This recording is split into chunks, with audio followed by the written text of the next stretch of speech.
What's up guys, it's your favorite Kiwicoach and give me 6 months of your time and I'll give you the best golf swing of your life.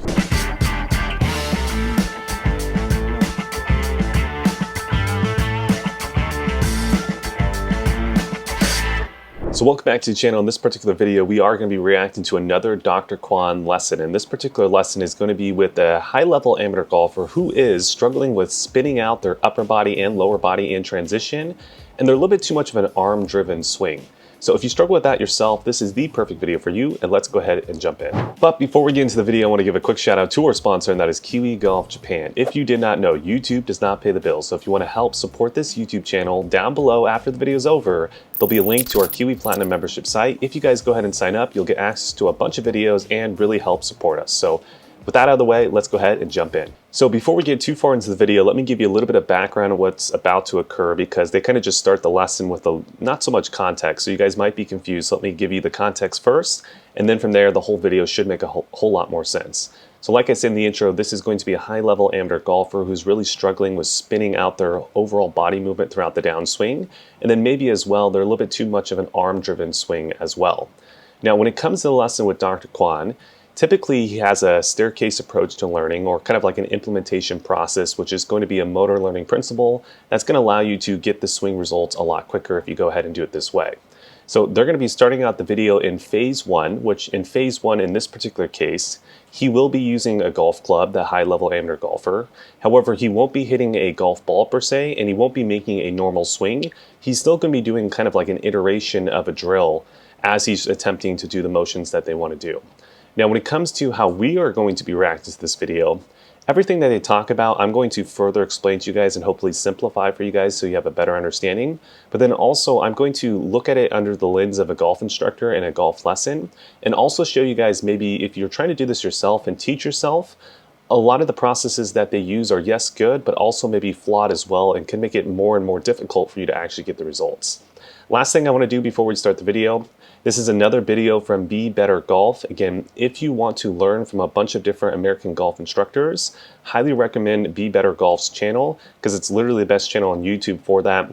This Brendan, who you're actually going to see in this video, who is the high-level amateur golfer, he goes around to a bunch of golf instructors throughout America, takes lessons from them, and then uploads it onto YouTube. So if you guys speak English, best channel ever, go ahead and check that out. I'll leave the link down below. And now let's start the video. So in using the step drills, you have to actually develop a body-driven backswing and the body-driven downswing. Okay. Okay.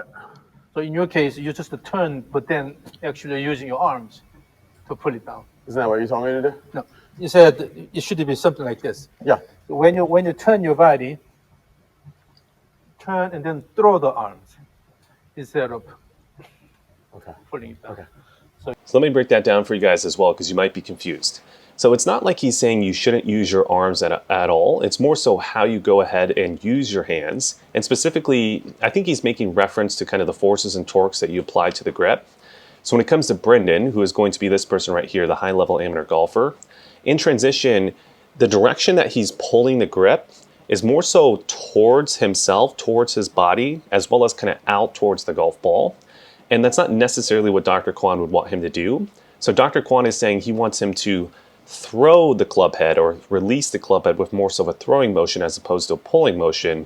But in my personal opinion, I think the better way to talk about it is the grip in transition should actually start to move away from the body before it starts to arc and then move back towards the golf ball and towards the body as well in that section. So he's saying you don't want to use your arms, but really he does want you to use your arms. It's just more so in a specific pattern, and hopefully that made sense, and let's continue.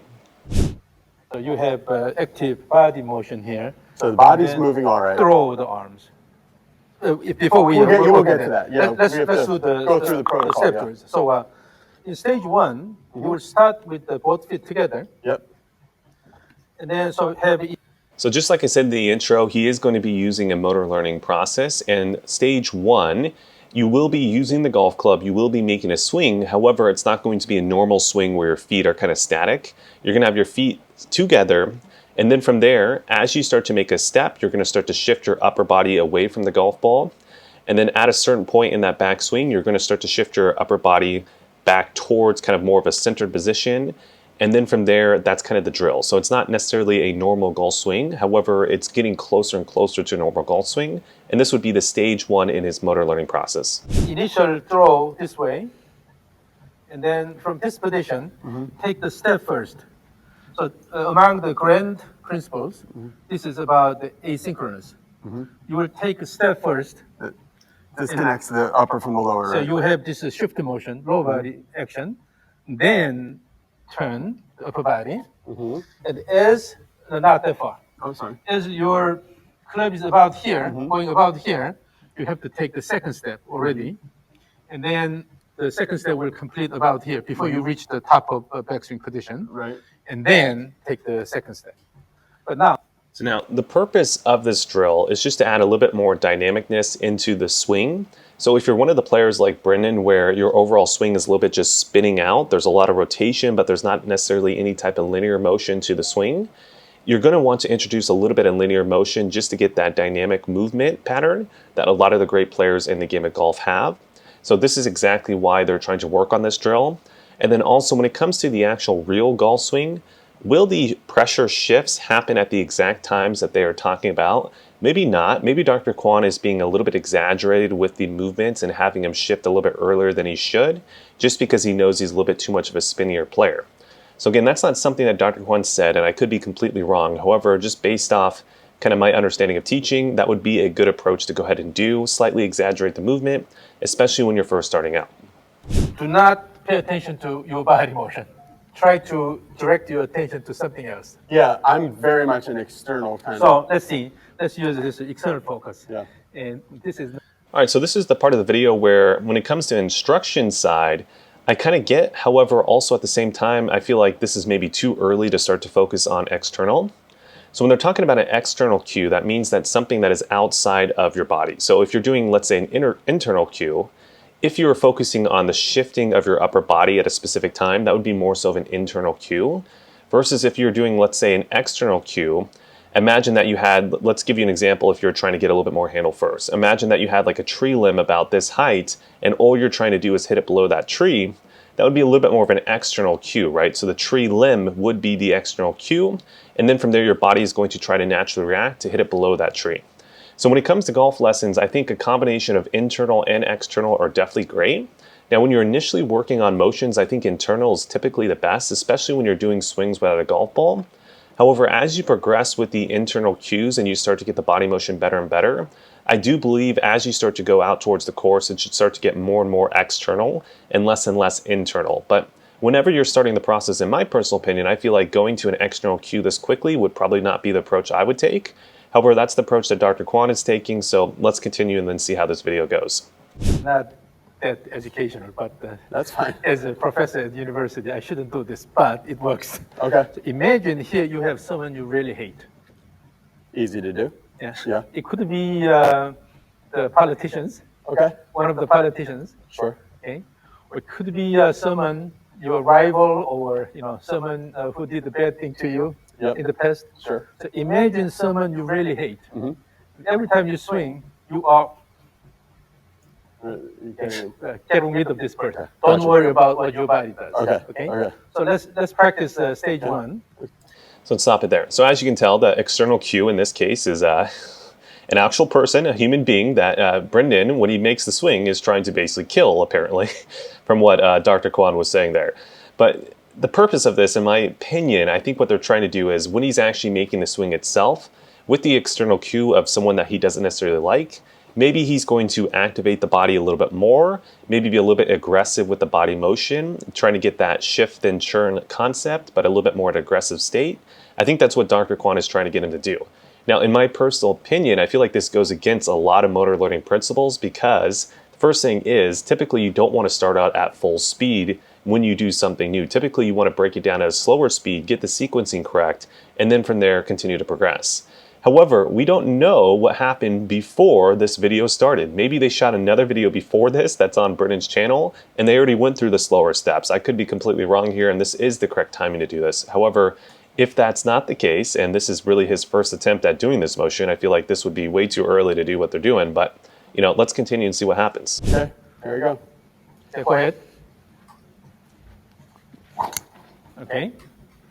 Now, the second step, the timing of the second step is late. It's too late. So the second step has to be done as you go up. Take this step. And let me explain that for you as well, because I think Brendan was confused, and then Dr. Kwon had to explain this to him a few times before he actually kind of got the overall concept.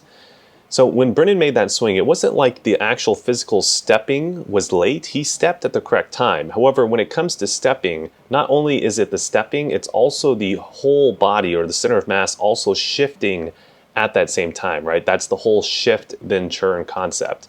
So when it came to Brendan's swing right there, he stepped his foot forward, but he didn't really shift his whole center of mass forward. So that's what Dr. Kwon is saying when he said the overall step was too late in that case. It wasn't the step itself, it was the upper body and the center of mass shifting forward with that step at the right time was the issue when it came to that particular swing. So imagine this. When somebody walks, Yep. normally you don't walk like this. Yeah. You don't reach I'm out. good. I'm safe. Okay, here we go. Unless it's dark in the night, Right. or you're walking on the ice or something, then you don't walk like this. Rather, you just let your body go forward, and then your foot will move forward every time. So you just keep going this way. All right, so this is something that we see a lot with Dr. Kwon, and when it comes to his personal teaching style, this is what he likes to do. So he uses a lot of analogies, which I think is a great way to teach, and I think it could be definitely effective.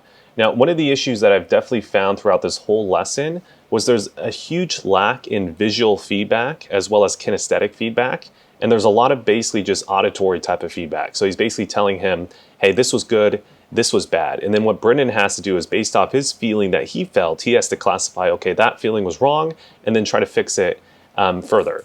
Now, I find with the better and better player, you can definitely get away with this approach and it could be somewhat effective.